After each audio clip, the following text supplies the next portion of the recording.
আসসালামু আলাইকুম। নববর্ষের শুভেচ্ছা সবাইকে। তো নববর্ষ আজকে আমরা সকালে পান্তা ভাত খাচ্ছি। তো পান্তা ভাতটা কীভাবে খাবো সেটাই আপনাদেরকে দেখাবো। কাঁচামরিচ নিয়েছি, ধনেপাতা নিয়েছি, আর এখানে কাঁচা পেঁয়াজ নিয়েছি।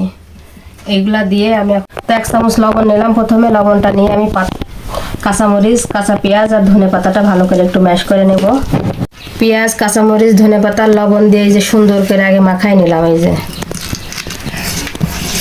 এরপর আমি পান্তা ভাতটা দেবো, আরও কিছু দেব, খুব মজার জিনিস দেবো আজকে। এই যে আমি এখন এই পান্তা ভাতটা দিয়ে দিচ্ছি এর ভিতরে। আমি রাত্রে ভাত রান্নাটা করে রাখছিলাম, রাত্রে আবার পানি দিছিলাম। খুব পান্তা ভাতটা দেখতেও খুব ভালো লাগছে। এবারে এই যে সেই উপকরণগুলা দিয়ে যেগুলা চটকাইছিলাম, মাখাইছিলাম, সেইগুলা দিয়ে এখন ভাতটা সুন্দর করে মাখাই নেব। এই যে একটু পানি দিয়ে দেবো, পান্তা ভাতের পানি। এই পানিটা দিলে খুব টেস্ট হয়।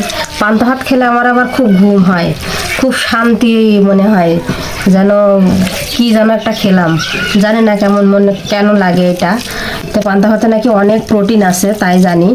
গরমের সময় পান্তা ভাত খাওয়া খুবই শরীরের জন্য ভালো। পেট মাথা সব ঠান্ডা থাকে। মাথা ঠান্ডা থাকে কিনা জানি না, কিন্তু পেটটা খুব ভালো ঠান্ডা থাকে, প্রচণ্ড ঘুম হয়। তা পান্তা ভাত গরমের সময় খেলে নাকি খুবই ভালো হয়। আর পান্তা ভাতে অনেক প্রোটিন আছে। বাঙালিরা যখন মাঠে যায়, যারা মাঠে কৃষক, তখন হচ্ছে এই যে পান্তা ভাত খেয়ে সকালে মাঠে যায়। এই জন্যই মনে হয় ওরা এত কাজ করতে পারে। এই যে আমার মাখানোটা হয়ে গেছে, আমি এখন আরও কিছু দেবো এর ভিতরে। আর দেখি লবণ টবণ ঠিক আছে নাকি, আর কেমন লাগছে টেস্টটা এরকমই। মাশাআল্লাহ, খুবই সুন্দর। স্পেশাল জিনিসটা এখন দেব, সেটা হচ্ছে কি দেখুন। সেই স্পেশাল জিনিসটা হচ্ছে দই, টক দই। মিষ্টি হালকা দিয়েছি, কিন্তু টকটাই বেশি। আরও আরেকটা জিনিস দেবো, সেটা হচ্ছে এই যে আলু ভাজি। আলু ভাজি দিয়ে এরকম খেতে খুবই টেস্ট লাগে। আপনার ইলিশ মাছের চেয়েও আমার কাছে মনে হয় যে এইগুলা দিয়ে খেতে খুবই ভালো লাগে। আর দই তো অনেক পেট ঠান্ডা করে, আর পান্তা ভাতও পেট ঠান্ডা করে। একসাথে মাখায়ে খাইলে যে এত সুন্দর টেস্ট, আসলেও অসাধারণ অসাধারণ। তা আমি একটু নিয়ে খেয়ে দেখি কেমন লাগে। বিসমিল্লাহ।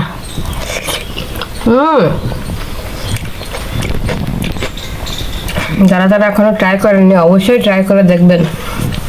যারা যারা এখনো খাননি, এরকম আলু ভাজি, দই, কাঁচামরিচ, কাঁচা পেঁয়াজ আর লবণ ভাত, ধনেপাতা, কি যে টেস্ট, আসলেও মানে সেই মুখে লেগে থাকার মতো একটি টেস্ট।